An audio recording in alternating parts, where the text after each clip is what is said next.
আজকে আমি মাত্র একটা ডিম দিয়ে চকলেট স্পঞ্জ কেক তৈরি করব, সেটারই রেসিপি আমি আপনাদের সাথে শেয়ার করব।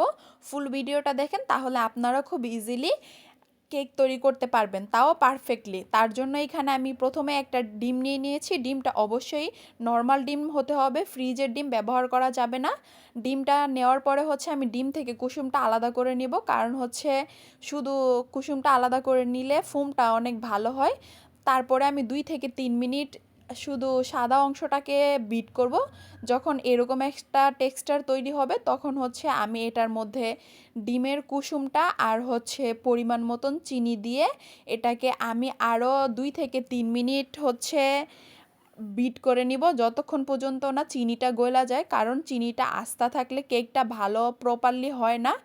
যখন চিনিটা গলা যাবে তখন হচ্ছে আমি সমস্ত শুকনো উপকরণগুলো এখানে অ্যাড করে নিব। এখানে আমি 1/2 কাপ ময়দা, সামান্য পরিমাণের লবণ, আর হচ্ছে 1/2 চামচ হচ্ছে আমি এখানে বেকিং পাউডার ব্যবহার করেছি, আর হচ্ছে 1 থেকে 1.5 চামচের মতন আমি এখানে কোকো পাউডার দিছি। অবশ্যই সমস্ত শুকনো উপকরণগুলো চাইলা দিতে হবে, না হলে কেকটা প্রপারলি হবে না। সেজন্য আমি এখানে সমস্ত শুকনো উপকরণগুলি ভালোভাবে চাইলা তারপরে হচ্ছে কেকের মধ্যে দিয়ে দিব। আর এই পর্যায়ে আইসা হচ্ছে ধৈর্যের পরীক্ষা দিতে হয়, কারণ হচ্ছে এই শুকনো উপকরণগুলো হচ্ছে ফোমটার সাথে আস্তে আস্তে মিশাইতে হয়। খুব বেশি তাড়াহুড়া করে মিশালে হচ্ছে ফোমটা নষ্ট হয়ে যায়, তখন কেকটা প্রপারলি হয় না।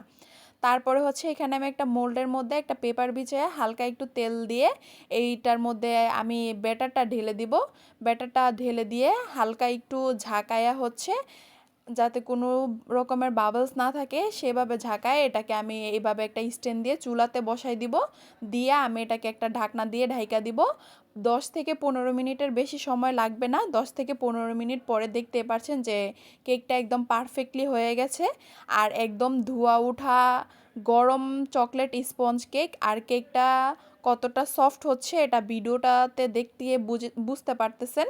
আর আপনারাও যদি এই রেসিপি ফলো করে বানান তাহলে যেই কোনো ধরনের কেকই আপনারা বানাইতে পারবেন, আর এরকম পারফেক্ট স্পঞ্জ কেক বানাইতে পারবেন।